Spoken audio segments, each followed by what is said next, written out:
Alors, nous sommes ici aux abords du Frac, où nous avons installé plusieurs œuvres pérennes, celle de Marilyn Negro, la sirène, la sculpture d'Étienne Bossu, Tam Tam Jungle, et puis cette œuvre qui est derrière moi, qui est une œuvre de Loïs Weinberger.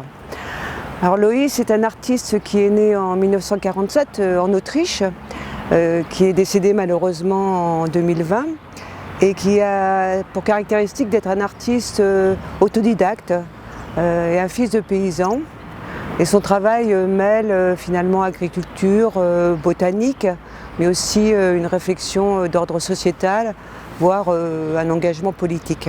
La matière première du travail de Loïs Weinberger, ce sont les plantes rudérales, c'est-à-dire les plantes qui poussent dans les ruines, des plantes qui sont envahissantes en quelque sorte, foisonnantes, rhizomiques, un peu à l'image de son travail, puisque son travail prend des formes extrêmement variées, la photographie, les dessins, les installations, des sculptures, mais aussi des jardins ou des interventions dans l'espace public, comme c'est le cas pour la pièce qui est derrière moi. Alors, il dresse la taxinomie des mauvaises herbes, en quelque sorte, des herbes sauvages. Il les récolte, bien sûr. Il les sème aussi dans des espaces un peu oubliés de la ville. Ça peut être une infractuosité dans le bitume de la route, par exemple. Et il les laisse vivre dans des cages. C'est une sorte de havre de paix et de vie pour les mauvaises plantes, les mauvaises herbes, puisque le principe, c'est de faire en sorte que cette œuvre soit vivante et de laisser les plantes pousser librement. On a remarqué que depuis son installation, ce sont environ 56 espèces nouvelles qui ont poussé, des herbes ordinaires, mais aussi des petits arbres.